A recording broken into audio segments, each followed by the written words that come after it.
केवल एक परमात्मा में श्रद्धा और समर्पण का संदेश देने वाली गीता सबको पवित्र करने का खुला आमंत्रण देती है। सृष्टि में कहीं भी रहने वाले अमीर अथवा गरीब, कुलीन तथा आदिवासी, पुण्यात्मा और पापी, स्त्री और पुरुष, सदाचारी एवं अत्यंत दुराचारी, सबका इसमें प्रवेश है। विशेषकर गीता पापियों के ही उद्धार का सुगम पथ बताती है। पुण्यात्मा तो भजते ही हैं। प्रस्तुत है उसी गीता की अद्वितीय व्याख्या यथार्थ गीता का कैसेट प्रसारण।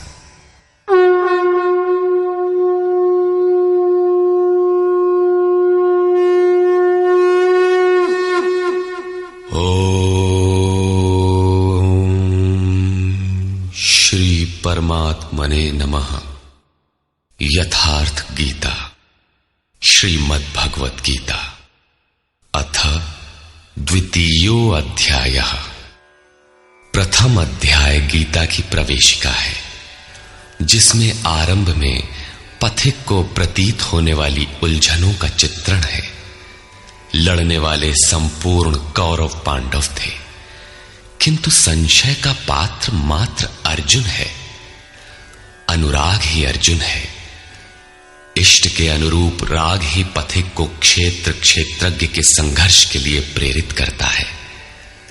अनुराग आरंभिक स्तर है। पूज्य महाराज जी कहते थे, सदगृहस्थ आश्रम में रहते हुए ग्लानि होने लगे, अश्रुपात होता हो, कंठ अवरुद्ध होता हो, तो समझना कि यहीं से भजन आरंभ हो गया। अनुराग में ये सब कुछ आ जाता है। उसमें धर्म, नियम, सत्संग, भाव सभी विद्यमान होंगे। अनुराग के प्रथम चरण में पारिवारिक मोह बाधक बनता है। पहले सभी चाहते हैं कि हम उस परम सत्य को प्राप्त कर लें, किंतु आगे बढ़ने पर वो देखता है कि इन मधुर संबंधों का उच्छेद करना होगा। तब हताश हो जाता है। वो पहले से जो कुछ धर्म कर्म मानकर करता था, उतने में ही संतोष करने लगता है। अपने मोह की पुष्टि के लिए वो प्रचलित रूढ़ियों का प्रमाण भी प्रस्तुत करता है, जैसा अर्जुन ने किया कि कुल धर्म सनातन है। युद्ध से सनातन धर्म का लोप होगा, कुल क्षय होगा, स्वैराचार फैलेगा। ये अर्जुन का उत्तर नहीं था, बल्कि सद्गुरु के सान्निध्य से पूर्व की अपनाई गई एक कुरीति मात्र थी। इन्हीं कुरीतियों में फंसकर मनुष्य पृथक पृथक धर्म, अनेक संप्रदाय, छोटे बड़े गुट और असंख्य जातियों की रचना कर लेता है। कोई नाक दबाता है, कोई कान फाड़ता है। किसी के छूने से धर्म नष्ट होता है, तो कहीं रोटी पानी से धर्म नष्ट होता है। तो क्या अछूत या छूने वालों का दोष है? कदापि नहीं। दोष हमारे भ्रमदाताओं का है। धर्म के नाम पर हम कुरीति के शिकार हैं, इसलिए दोष हमारा है।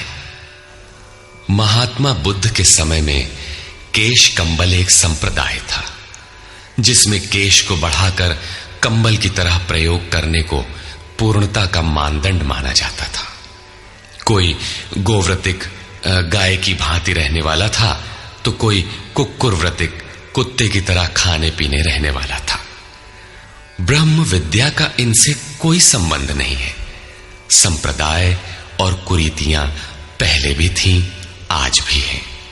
ठीक इसी प्रकार कृष्ण काल में भी संप्रदाय थे, कुरीतियां थीं। उनमें से एकाध कुरीति का शिकार अर्जुन भी था। उसने 4 तर्क प्रस्तुत किए। 1, ऐसे युद्ध से सनातन धर्म नष्ट हो जाएगा। 2, वर्ण संकर पैदा होगा। 3, पिंडोदक क्रिया लोप होगी। और 4, हम लोग कुलक्षय द्वारा महान पाप करने को उद्यत हुए हैं। इस पर योगेश्वर श्री कृष्ण ने कहा, संजय उवाच।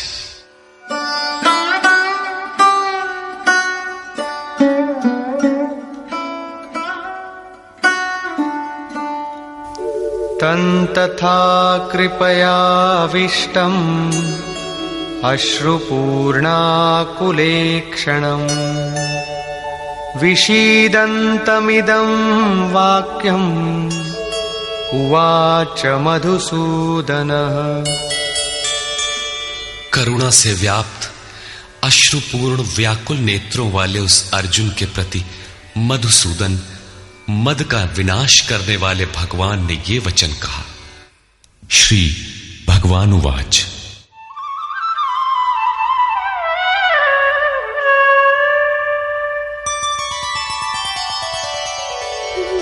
कुतस्त्वाकश्मलमिदम् विषमे समुपस्थितम् अनार्यजुष्टमस्वर्ग्यम् अकीर्तिकरमर्जुन।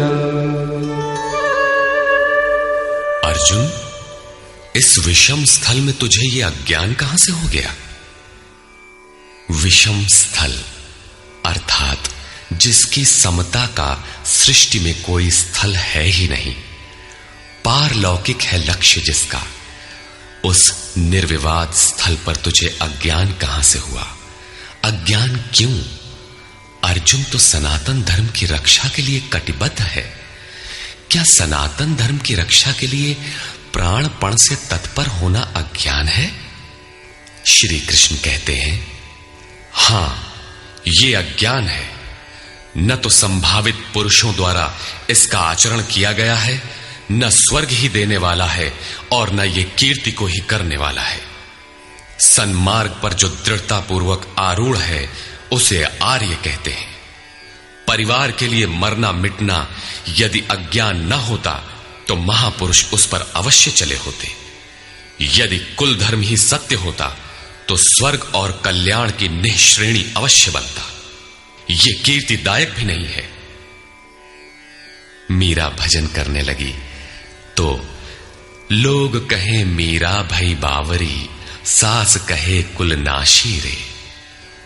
जिस परिवार, कुल और मर्यादा के लिए मीरा की सास बिलख रही थी, आज उस कुलवंती सास को कोई नहीं जानता, मीरा को विश्व जानता है।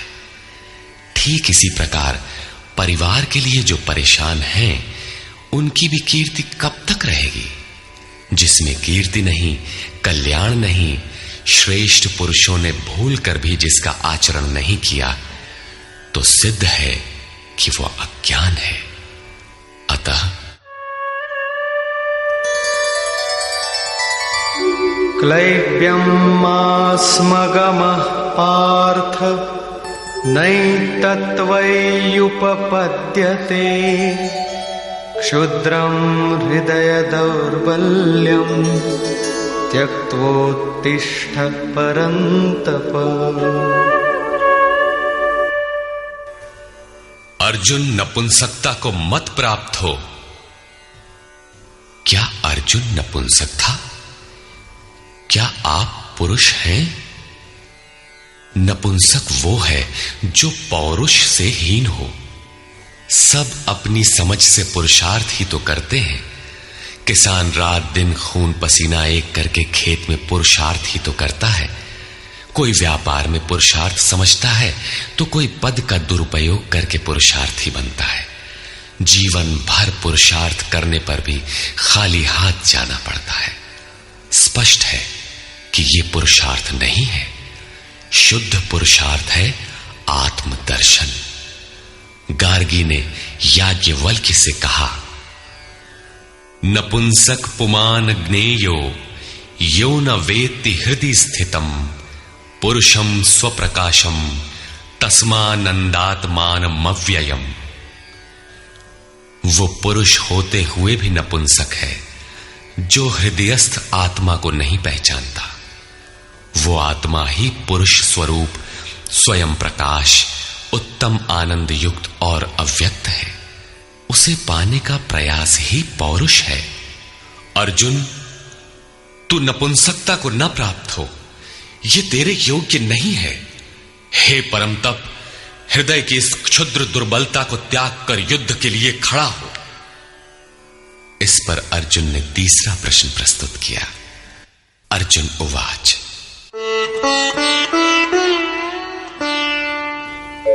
कथं भीष्ममहं संख्ये द्रोणं च मधुसूदन इषुभिः प्रतियोत्स्यामि पूजार्हा वरिसूदन। अहंकार का शमन करने वाले मधुसूदन, मैं रणभूमि में पितामह भीष्म और आचार्य द्रोण से किस प्रकार बाणों से युद्ध करूंगा, क्योंकि अरिसूदन वे दोनों ही पूजनीय हैं। द्वैत ही द्रोण है। प्रभु अलग हैं, हम अलग हैं। द्वैत का ये भान ही प्राप्ति की प्रेरणा का आरंभिक स्रोत है। यही द्रोणाचार्य का गुरुत्व है। भ्रम ही भीष्म है। जब तक भ्रम है तभी तक बच्चे, परिवार, रिश्तेदार सभी अपने लगते हैं। अपना लगने में भ्रम ही माध्यम है। आत्मा इन्हीं को पूज्य मानकर इनके साथ रहता है कि ये पिता हैं, दादा हैं, कुलगुरु हैं इत्यादि। साधन के पूर्ति काल में गुरु न चेला, पुरुष अकेला। न बंधुर न मित्रम गुरुर्नैव शिष्यः चिदानंद रूपः शिवोहम शिवोहम।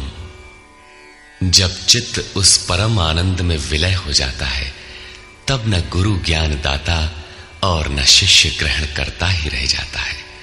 यही परम की स्थिति है। गुरु का गुरुत्व प्राप्त कर लेने पर गुरुत्व एक जैसा हो जाता है। श्री कृष्ण कहते हैं, अर्जुन तुम मुझ में निवास करेगा। जैसे श्री कृष्ण वैसा ही अर्जुन, और ठीक वैसा ही प्राप्ति वाला महापुरुष हो जाता है। ऐसी अवस्था में गुरु का भी विलय हो जाता है। गुरुत्व हृदय में प्रवाहित हो जाता है। अर्जुन गुरु पद की ढाल बनाकर इस संघर्ष में प्रवृत्त होने से कतराना चाहता है। वो कहता है,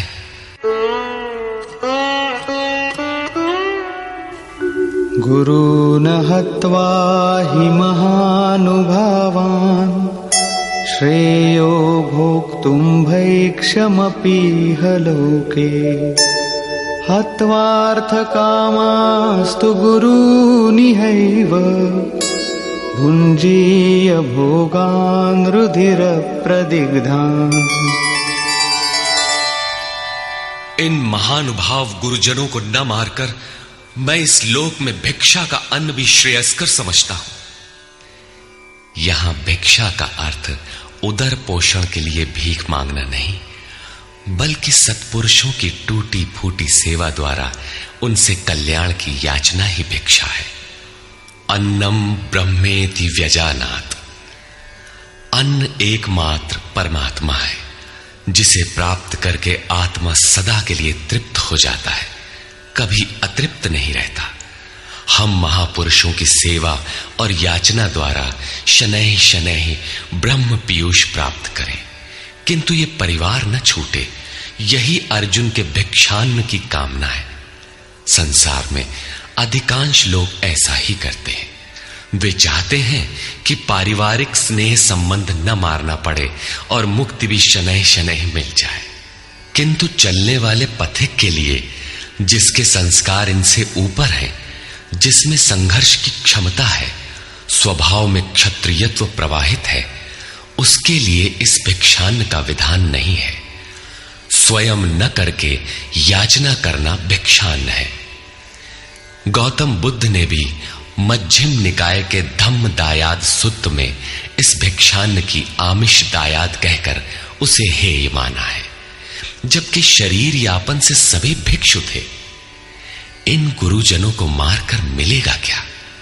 इस लोक में रुधिर से सने अर्थ और काम के भोग ही तो भोगने को मिलेंगे।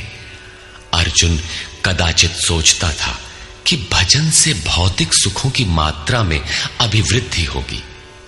इतना संघर्ष झेलने के बाद भी इस शरीर के पोषक अर्थ और काम के भोग ही तो मिलेंगे। वो पुनः तर्क देता है,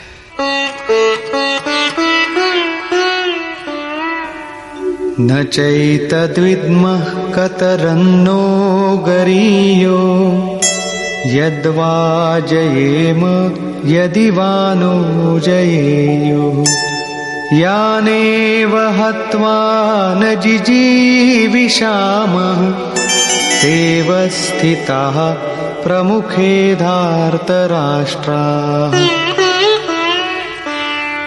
ये भी निश्चित नहीं है कि वो भोग मिलेगा ही। ये भी हम नहीं जानते कि हमारे लिए क्या करना श्रेयस्कर है, क्योंकि जो कुछ हमने कहा वो अज्ञान प्रमाणित हो गया। ये भी ज्ञात नहीं है कि हम जीतेंगे अथवा वे ही जीतेंगे।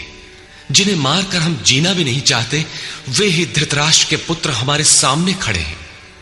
अज्ञान रूपी धृतराष्ट्र से उत्पन्न मोह इत्यादि स्वजन समुदाय मिट ही जाएंगे, तब हम जीकर ही क्या करेंगे। अर्जुन पुनः सोचता है कि जो कुछ हमने कहा कदाचित ये भी अज्ञान हो, अतः प्रार्थना करता है।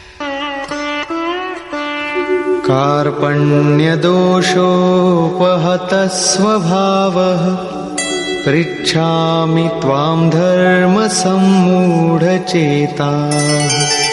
यच्छ्रेयस्यान्निश्चितं ब्रूहि तन्मे शिष्यस्तेऽहं शाधि मां त्वां प्रपन्नम्।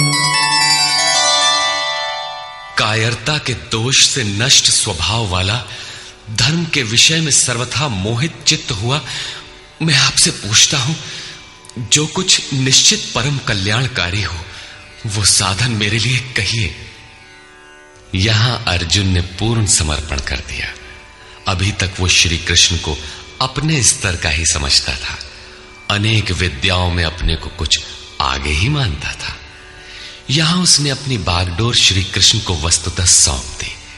सद्गुरु पूर्ति पर्यंत हृदय में रहकर साधक के साथ चलते हैं। यदि वे साथ न रहे तो साधक पार न हो। युवा कन्या के परिवार वाले जिस प्रकार शादी विवाह तक उसको संयम की शिक्षा देते हुए संभाल ले जाते हैं, ठीक उसी प्रकार सद्गुरु अपने शिष्य की अंतरात्मा से रथी होकर उसे प्रकृति की घाटियों से निकालकर पार कर देते हैं। अर्जुन निवेदन करता है कि भगवान एक बात और है। नहि प्रपश्यामि ममापनुद्यात् यच्छोकमुच्छोषणमिन्द्रियाणाम् अवाप्य भूमावसपत्नमृद्धम् राज्यं सुराणामपि चाधिपत्यम्। भूमि पर निष्कंटक धन धान्य संपन्न राज्य को और देवताओं के स्वामीपन इंद्र पद को पाकर भी मैं उस उपाय को नहीं देखता जो मेरी इंद्रियों को सुखाने वाले शोक को दूर कर सके। जब शोक बना ही है तो ये सब लेकर ही मैं क्या करूंगा। यदि इतना ही मिलना है तो क्षमा करें। अर्जुन ने सोचा, अब इसके आगे बतावेंगे भी क्या। संजय उवाच। एवमुक्त्वा ऋषिकेशं गुडाकेशः परन्तप न योत्स्यैति गोविन्दम् उक्त्वा तूष्णीं बभूवः। संजय बोला, हे राजन, मोह निशाजयी अर्जुन ने हृदय के सर्वज्ञ श्री कृष्ण से ये कहकर कि गोविंद मैं युद्ध नहीं करूंगा, चुप हो गया। अभी तक अर्जुन की दृष्टि पौराणिक है, जिसमें कर्म कांडों के साथ भोगों की उपलब्धि का विधान है, जिसमें स्वर्ग ही सब कुछ माना जाता है, जिस पर श्री कृष्ण प्रकाश डालेंगे कि ये विचारधारा भी गलत है।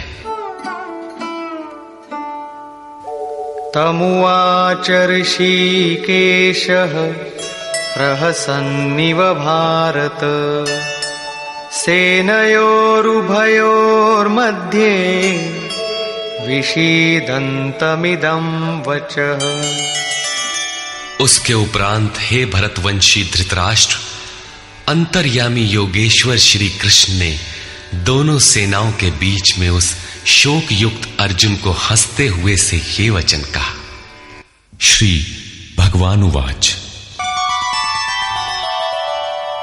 अशोचानन्वशोचस्त्वं प्रज्ञावादांश्च भाषसे गतासु न गतासूश्च नानुशोचन्ति पंडिताः। अर्जुन, तू न शोक करने योग्यों के लिए शोक करता है और पंडितों के से वचन कहता है, किंतु बुद्धि संपन्न पंडित जन जिनके प्राण चले गए हैं उनके लिए तथा जिनके प्राण नहीं गए हैं उनके लिए भी शोक नहीं करते। तू पंडितों जैसी बातें भर करता है, वस्तुतः ज्ञाता है नहीं, क्योंकि न त्वेवाहं जातु नासं न त्वन्नेमे जनाधिपाः न चैव न भविष्यामः सर्वे वयमतः परम्। न तो ऐसा ही है कि मैं अर्थात सद्गुरु किसी काल में नहीं था, अथवा तू अनुरागी अधिकारी अथवा जनाधिपाह राजा लोग अर्थात राजसी वृत्ति में पाए जाने वाला अहम नहीं था, और न ऐसा ही है कि आगे हम सब नहीं रहेंगे। सद्गुरु सदैव रहता है, अनुरागी सदैव रहते हैं। यहां योगेश्वर ने योग की अनादिता पर प्रकाश डालते हुए भविष्य में भी उसकी विद्यमानता पर बल दिया। मरने वालों के लिए शोक न करने के लिए कारण बताते हुए उन्होंने कहा, देहिनोऽस्मिन् यथा देहे कौमारं यौवनं जरा तथा देहान्तरप्राप्तिः धीरस्तत्र न मुह्यति। जैसे जीवात्मा की इस देह में कुमार, युवा और वृद्ध अवस्था होती है, वैसे ही अन्य अन्य शरीर प्राप्ति। इसलिए धीर पुरुष मोहित नहीं होता है। कभी आप बालक थे, शनैः शनैः युवा हुए, तब आप मर तो नहीं गए, पुनः वृद्ध हुए। पुरुष एक ही है। उसी प्रकार लेश मात्र भी दरार नए देह की प्राप्ति पर नहीं पड़ती। कलेवर का यह परिवर्तन तब तक चलेगा जब तक परिवर्तन से परे वस्तु नहीं मिल जाती। मात्रा स्पर्शास्तु कौन्तेय शीतोष्ण सुख दुःखदाः आगमापायिनो नित्याः तान् तितिक्षस्व भारत। हे कुंती पुत्र, सुख दुख, सर्दी और गर्मी को देने वाले इंद्रियों और विषयों के संयोग तो अनित्य हैं, क्षणभंगुर हैं। अतः भरतवंशी अर्जुन, तू इसका त्याग कर। अर्जुन इंद्रिय और विषय के संयोग जन्य सुख का स्मरण करके ही विकल था। कुल धर्म, कुल गुरुओं की पूज्यता इत्यादि इंद्रियों के लगाव के अंतर्गत है। ये क्षणिक हैं, झूठे हैं, नाशवान हैं। विषयों का संयोग न सदैव मिलेगा और न सदैव इंद्रियों में क्षमता ही रहेगी। अतः अर्जुन, तू इनका त्याग कर, सहन कर। क्यों? क्या हिमालय की लड़ाई थी जो अर्जुन सर्दी सहन करता? अथवा क्या ये रेगिस्तान की लड़ाई है जहां अर्जुन गर्मी सहन करे? कुरुक्षेत्र जैसा कि लोग बाहर बताते हैं समशीतोष्ण स्थली है। कुल 18 दिन तो लड़ाई हुई, इतने में कहां जाड़ा गर्मी बीत गई। वस्तुतः सर्दी गर्मी, दुख सुख, मान अपमान का सहन करना एक योगी पर निर्भर करता है। यह हृदय देश की लड़ाई का चित्रण है। बाहर युद्ध के लिए गीता नहीं कहती। यह क्षेत्र क्षेत्रज्ञ का संघर्ष है, जिसमें आसुरी संपद का सर्वथा शमन कर परमात्मा में स्थिति दिलाकर दैवी संपद भी शांत हो जाती है। जब विकार है ही नहीं तो सजातीय प्रवृत्तियां किस पर आक्रमण करें? अतः पूर्णत्व के साथ वे भी शांत हो जाती हैं, इससे पहले नहीं। गीता अंतर्देश की लड़ाई का चित्रण है। इस त्याग से मिलेगा क्या? इससे लाभ क्या है? इस पर श्री कृष्ण कहते हैं, यम हि न व्यथयन्त्येते पुरुषं पुरुषर्षभ समदुःख सुखं धीरं सोमृतत्वाय कल्पते। क्योंकि हे पुरुष श्रेष्ठ, दुख सुख को समान समझने वाले जिस धीर पुरुष को इंद्रियों और विषयों के संयोग व्यथित नहीं कर पाते, वो मृत्यु से परे अमृत तत्व की प्राप्ति के योग्य हो जाता है। यहां श्री कृष्ण ने एक उपलब्धि अमृत की चर्चा की। अर्जुन सोचता था कि युद्ध के परिणाम में स्वर्ग मिलेगा या पृथ्वी, किंतु श्री कृष्ण कहते हैं कि न स्वर्ग मिलेगा और न पृथ्वी, बल्कि अमृत मिलेगा। अमृत क्या है?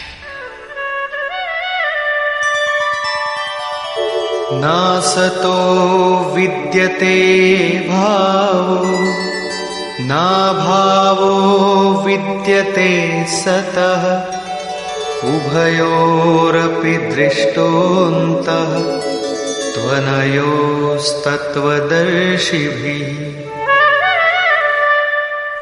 अर्जुन, असत वस्तु का अस्तित्व नहीं है, वो है ही नहीं, उसे रोका नहीं जा सकता, और सत्य का तीनों काल में अभाव नहीं है, उसे मिटाया नहीं जा सकता। अर्जुन ने पूछा, क्या भगवान होने के नाते आप कहते हैं? श्री कृष्ण ने बताया, मैं तो कहता ही हूं। इन दोनों का यह अंतर हमारे साथ साथ तत्वदर्शियों द्वारा भी देखा गया है। श्री कृष्ण ने वही सत्य दोहराया जो तत्वदर्शियों ने कभी देख लिया था। श्री कृष्ण भी एक तत्वदर्शी महापुरुष थे। परम तत्व परमात्मा का प्रत्यक्ष दर्शन करके उसमें स्थिति वाले तत्वदर्शी कहलाते हैं। सत और असत हैं क्या? इस पर कहते हैं, अविनाशी तु तद्विद्धि येन सर्वमिदं ततं विनाशमव्ययस्यास्य न कश्चित् कर्तुमर्हति। नाश रहित तो वो है जिससे ये संपूर्ण जगत व्याप्त है। इस अव्ययस्य अविनाशी का विनाश करने में कोई समर्थ नहीं है। किंतु इस अविनाशी अमृत का नाम क्या है? वो है कौन? अंतवंत इमे देहा नित्यस्योक्ता शरीरिणः अनाशिनो प्रमेयस्य तस्माद्युध्यस्व भारत। अविनाशी अप्रमेय नित्य स्वरूप आत्मा के ये सभी शरीर नाशवान कहे गए हैं। इसलिए भरतवंशी अर्जुन, तू युद्ध कर। आत्मा ही अमृत है, आत्मा ही अविनाशी है जिसका तीनों कालों में नाश नहीं होता। आत्मा ही सत है, शरीर नाशवान है, यही असत है जिसका तीनों कालों में अस्तित्व नहीं है। शरीर नाशवान है, इसलिए तू युद्ध कर। इस आदेश से यह स्पष्ट नहीं होता कि अर्जुन केवल कौरवों को मारे। पांडव पक्ष में भी तो शरीर ही खड़े थे। क्या पांडव के शरीर अविनाशी थे? यदि शरीर नाशवान है तो श्री कृष्ण किसकी रक्षा में खड़े थे? क्या अर्जुन कोई शरीरधारी था? शरीर जो असत है, जिसका अस्तित्व नहीं है, जिसे रोका नहीं जा सकता, क्या श्री कृष्ण उस शरीर की रक्षा में खड़े हैं?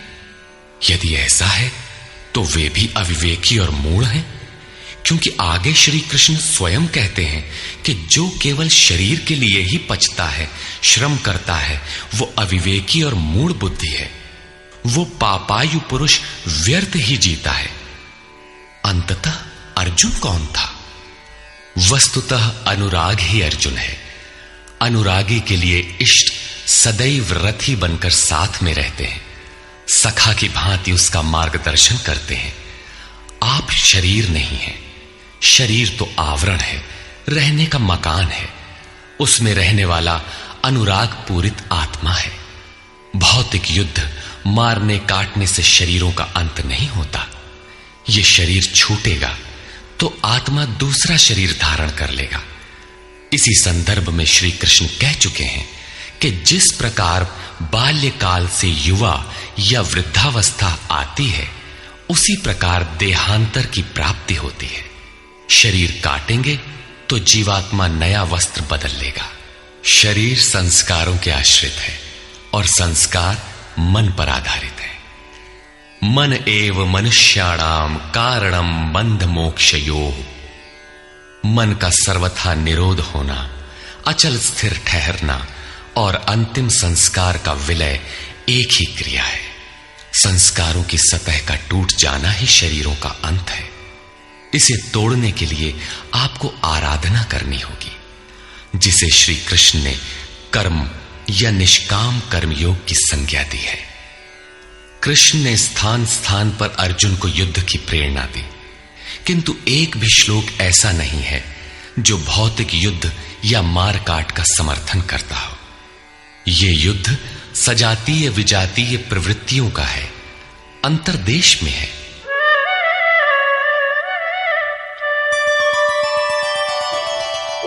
य एनं वेत्ति हन्तारम् यश्चैनं मन्यते हतम् उभौ तौ न विजानीतो नायं हन्ति न हन्यते। जो इस आत्मा को मारने वाला मानता है तथा जो इस आत्मा को मरा हुआ समझता है, वे दोनों ही आत्मा को नहीं जानते, क्योंकि ये आत्मा न तो मारता है और न मारा ही जाता है। पुनः इसी पर बल देते हैं। न जायते म्रियते वा कदाचिन् नायं भूत्वा भविता वा न भूयः अजो नित्यः शाश्वतोऽयं पुराणो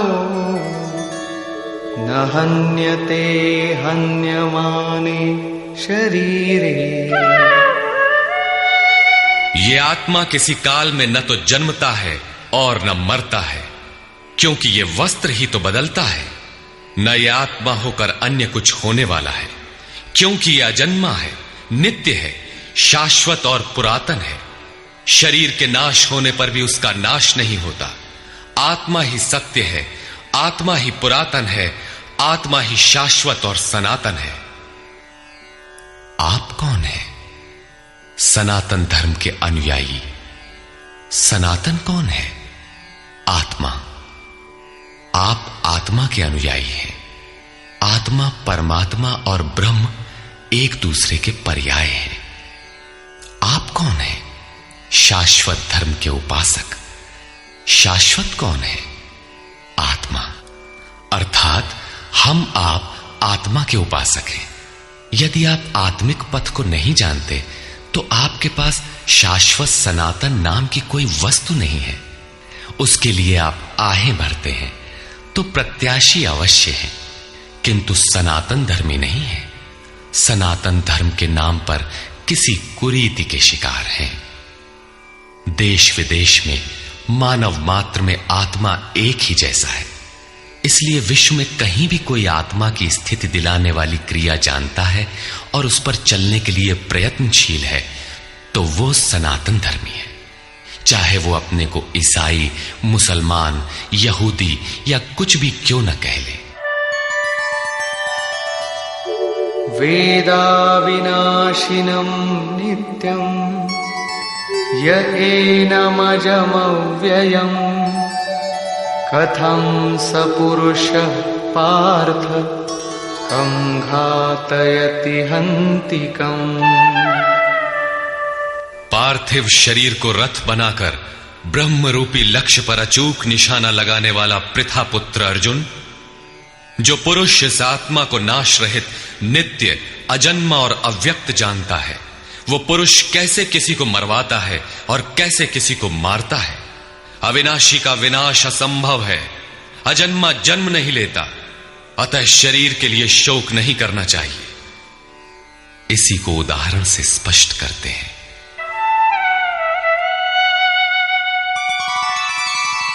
वासांसि जीर्णानि यथा विहाय नवानि गृह्णाति नरोपराणि तथा शरीराणि विहाय जीर्णान्यन्यानि संयाति नवानि देहि। जैसे मनुष्य जीर्णानि वासांसि, जीर्ण शीर्ण पुराने वस्त्रों को त्याग कर नए वस्त्रों को ग्रहण करता है, ठीक वैसे ही ये जीवात्मा पुराने शरीरों को त्याग कर दूसरे नए शरीरों को धारण करता है। जीर्ण होने पर ही नया शरीर धारण करना है तो शिशु क्यों मर जाते हैं? ये वस्त्र तो और विकसित होना चाहिए। वस्तुतः ये शरीर संस्कारों पर आधारित है।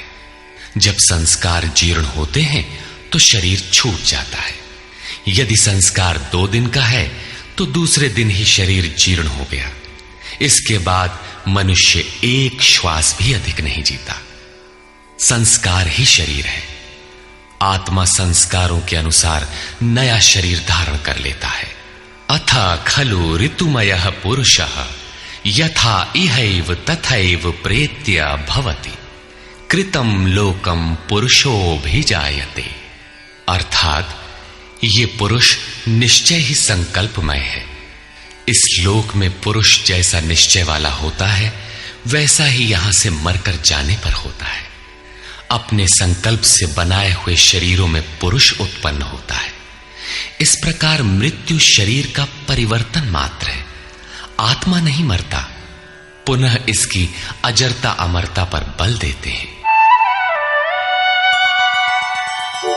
नैनं छिन्दन्ति शस्त्राणि नैनं दहति पावकः न चैनं क्लेदयन्त्यापो न शोषयति मारुतः। अर्जुन, इस आत्मा को शस्त्रादि नहीं काटते, अग्नि से जला नहीं सकता, जल इसे गीला नहीं कर सकता और न वायु इसे सुखा ही सकता है। अच्छेद्योऽयमदाह्योऽयम् अक्लेद्यो शोष्यैव च नित्यः सर्वगतः स्थाणुः अचलोऽयं सनातनः। ये आत्मा अच्छेद्य है, इसे छेदा नहीं जा सकता। ये अदाह्य है, इसे जलाया नहीं जा सकता। ये अक्लेद्य है, इसे गीला नहीं किया जा सकता। आकाश इसे अपने में समाहित नहीं कर सकता। यह आत्मा निसंदेह अशोष्य, सर्वव्यापक, अचल, स्थिर रहने वाला और सनातन है। अर्जुन ने कहा था कि कुल धर्म सनातन है। ऐसा युद्ध करने से सनातन धर्म नष्ट हो जाएगा, किंतु श्री कृष्ण ने इसे अज्ञान माना और आत्मा को ही सनातन बताया। आप कौन हैं? सनातन धर्म के अनुयायी। सनातन कौन है? आत्मा। यदि आप आत्मा पर्यंत दूरी तय करने वाली विधि विशेष से अवगत नहीं हैं, तो आप सनातन धर्म नहीं जानते। इसका कुपरिणाम सांप्रदायिकता में फंसे धर्म भीरू लोगों को भोगना पड़ रहा है। जब मैटर क्षेत्र में पैदा होने वाली कोई वस्तु इस सनातन का स्पर्श नहीं कर सकती, तो छूने खाने से सनातन धर्म नष्ट कैसे हो सकता है? यह धर्म नहीं, एक कुरीति परिस्थिति थी जिससे भारत में सांप्रदायिक वैमनस्य बढ़ा और राष्ट्रीय एकता की आज भी समस्या बनी हुई है। धर्म की शरण हम क्यों जाते हैं? क्योंकि हम मरण धर्मा हैं और धर्म कोई ठोस चीज है जिसकी शरण जाकर हम भी अमर हो जाएं। हम तो मारने से मरेंगे और ये धर्म केवल छूने और खाने से मर जाएगा, तो हमारी क्या रक्षा करेगा? धर्म तो आपकी रक्षा करता है, आपसे शक्तिशाली है। आप तलवार से मरेंगे और धर्म वो छूने से नष्ट हो गया। कैसा है आपका धर्म? कुरीतियां नष्ट होती हैं, न कि सनातन। सनातन तो ऐसी ठोस वस्तु है जिसे शस्त्र नहीं काटते, अग्नि जला नहीं सकता, जल इसे गीला नहीं कर सकता। खान पान तो दूर, प्रकृति में उत्पन्न कोई वस्तु उसका स्पर्श भी नहीं कर पाती, तो वो सनातन नष्ट कैसे हो गया? ऐसी ही कतिपय कुरीतियां अर्जुन काल में भी थी। उनका शिकार अर्जुन भी था। उसने विलाप करते हुए गिड़गिड़ा कर कहा कि कुल धर्म सनातन है, युद्ध से सनातन धर्म नष्ट हो जाएगा। कुल धर्म नष्ट होने